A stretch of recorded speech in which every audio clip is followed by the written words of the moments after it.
Hey Callie, so it's Monday and I'm allowed to officially moan. Why am I allowed to moan and why am I moaning about the weather? Well, my wife says I moan a lot. I can't figure out why. But she says you should save it up, a bit like her pity bank.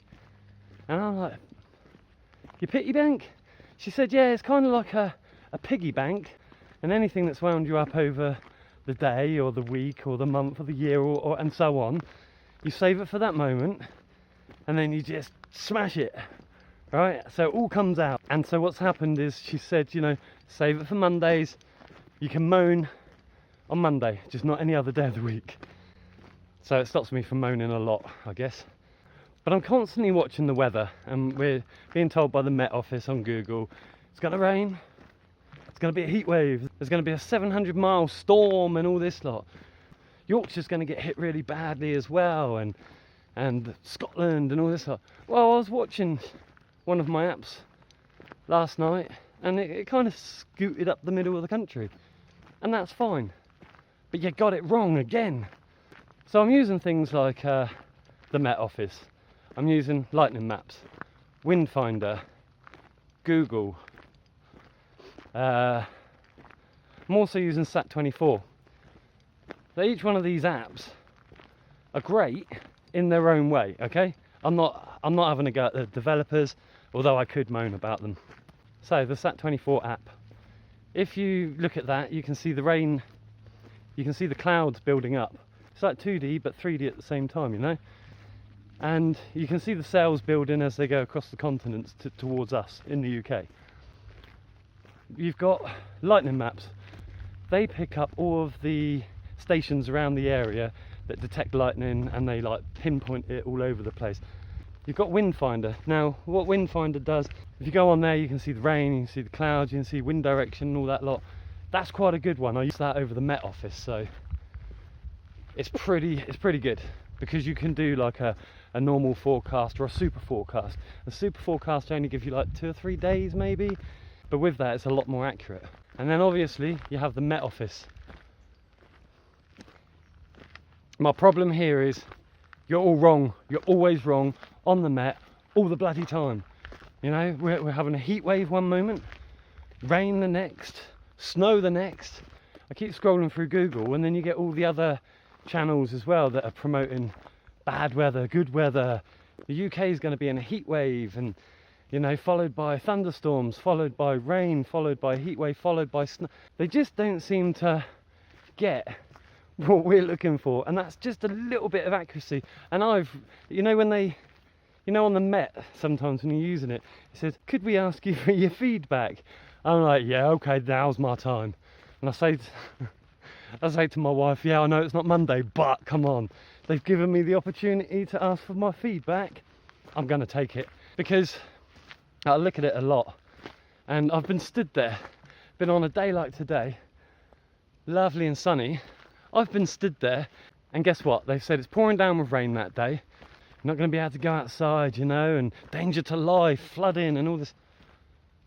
Where? Hey you lot, I've just had to stop the video here, because if you are liking this content, please give a thumbs up and smash that subscribe button. It would really help us out a lot. Thank you so much. Back to it. Or we've been stood and it said less than 5% chance of precipitation. Fantastic, absolutely brilliant, right? You'd think so. But that's usually what we get in summer. It's going to be 30 degrees, less than 5% chance of precipitation. Do you know what it does?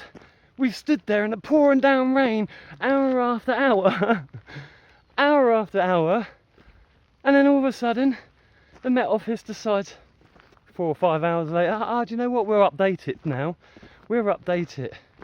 And then they have the cheek to turn around and go, tell us how we did. I give them both barrels and I don't hold back. So why do I moan about the weather a lot? Well, being nomads, when the Met Office say it's going to be raining for the next 2-3 days, we tend to find a place and bug down if we're on the move. And we'll stop at that location expecting there to be rain. And we've just wasted our time when we could go out and explore somewhere new, or take advantage of, you know, the nice scenery or places to go and stuff like that. Yeah, I suppose it just winds me up. There's all this infrastructure, meteorologists. You go to uni to be a meteorologist, right? and then you leave it to the equipment.